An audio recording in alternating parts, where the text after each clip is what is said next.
yes, sometimes high-profile stars have very close relationships with senior leaders. That happens throughout the media. It happens in newspapers as well as at broadcasters. But there's also the other possibility, which is that the BBC had heard allegations, but it had seen no evidence.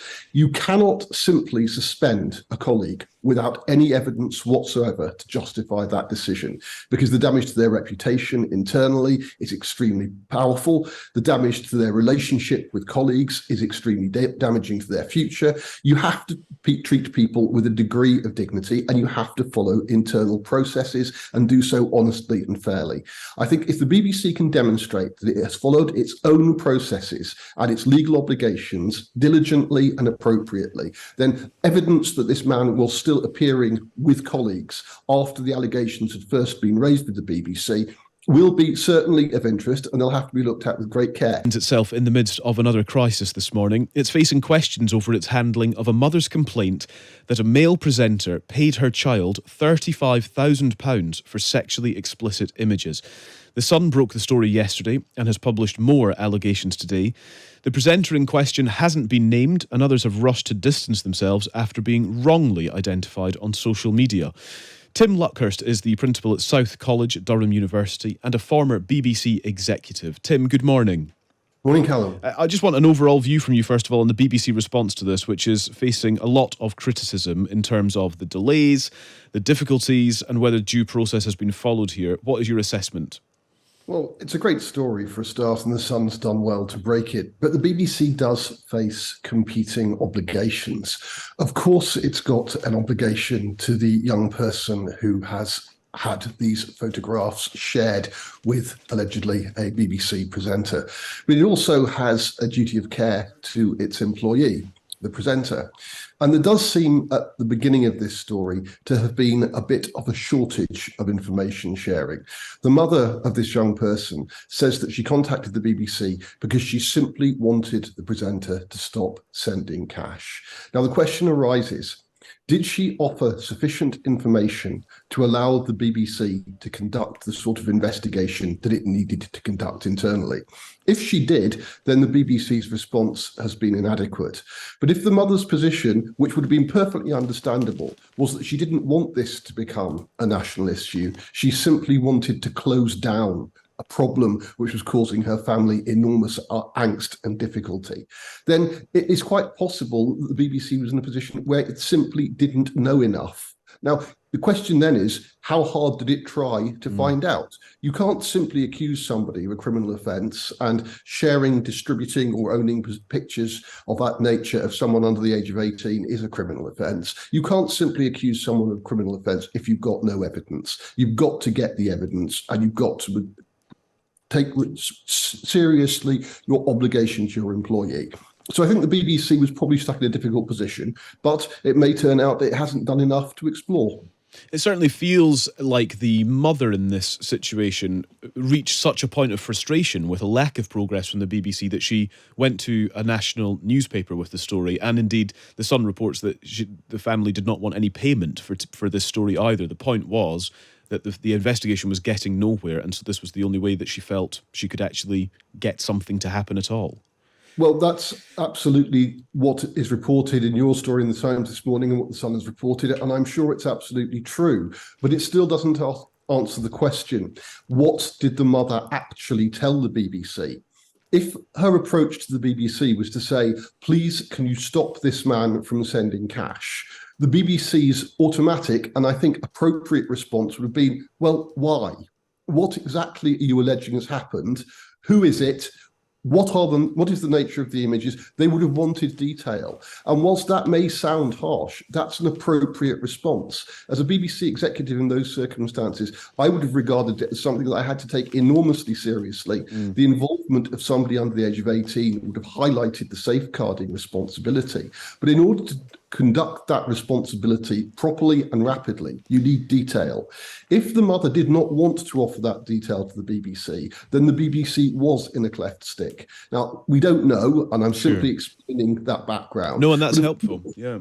And I think, Tim, just sorry to interrupt, and you're right, that is a really helpful and considered thought. I suppose where one then gets to is, here we are on Sunday morning, 24 hours after, well, more than 24 hours after the allegations were first published.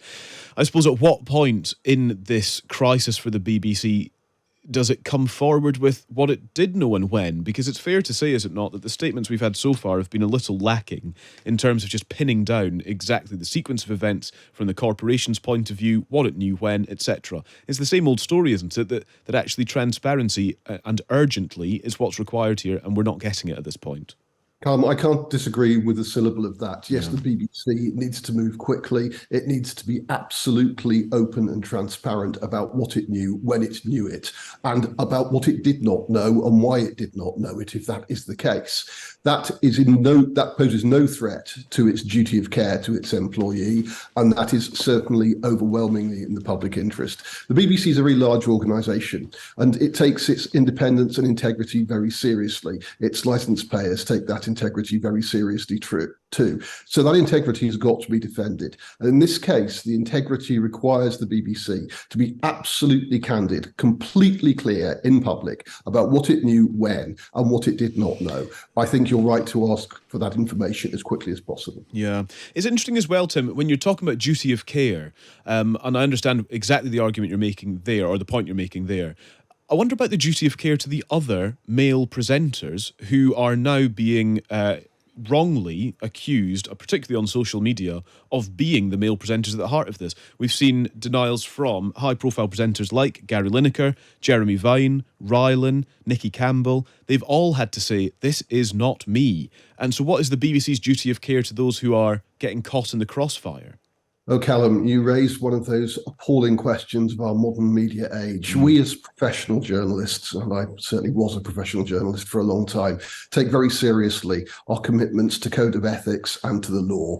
The internet is the Wild West. There are all sorts of things happening on social media which are utterly irresponsible, which should not be possible, which could not happen at the Times or at the BBC or at any other professional news organisation, but which do happen when we have Twitter, Threads, Facebook and a dozen other opportunities to say ludicrous things without any evidence.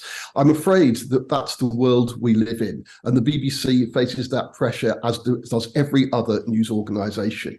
Can it simply be shoved around because people are saying things which are illegal on Twitter? Can it be shoved around because people are prepared to defame innocent people on Twitter? Well, the reality is that it lives in the same world as all of the rest of us. So we face a wild west on social media, and it puts the professional media under enormous pressure. It's not an easy one to solve, is it? No, not in any way. And Tim, just one other thing I want to put to you as well.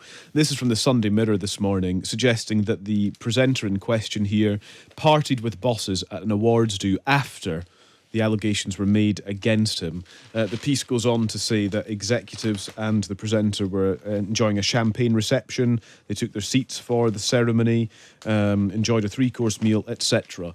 And I just wonder, Tim, if you can shine a light for us on the relationship between executives and high-profile stars, because it seems like it is understandably close. I suppose it has to be by its nature. But is it so close that actually it clouds judgment that this was happening after an allegation, serious allegation, had been made? Well, that's possible, Callum, and we have to keep our minds open to that possibility. And yes, sometimes high-profile stars have very close relationships with senior leaders. That happens throughout the media. It happens in newspapers as well as at broadcasters. But there's also the other possibility, which is that the BBC had heard allegations, but it had seen no evidence. You cannot simply suspend a colleague without any evidence whatsoever to justify that decision, because the damage to their reputation internally is extremely powerful. The damage to their relationship with colleagues is extremely damaging to their future. You have to treat people with a degree of dignity, and you have to follow internal processes and do so honestly and fairly.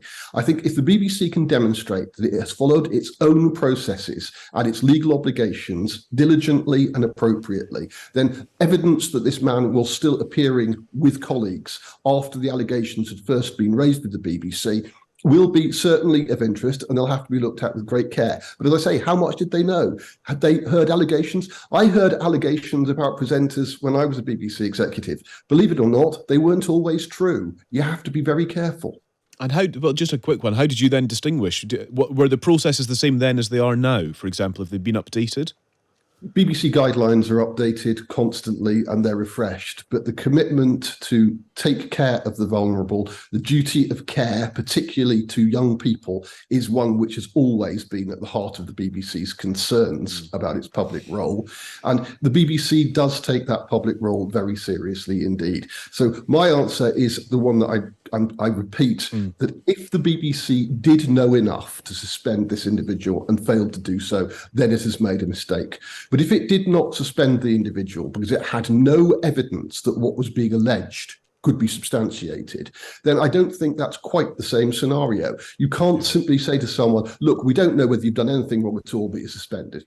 That's a bit of a long distance to go. And it also is a very high profile role. If you take someone off screen and then don't explain why, it's extremely difficult for that individual to justify that decision, and it's difficult for the corporation to justify that decision. So complex. It's not an easy role to have. To run a serious broadcasting organisation with high exposure to the public interest is hard work, and sometimes mistakes are made.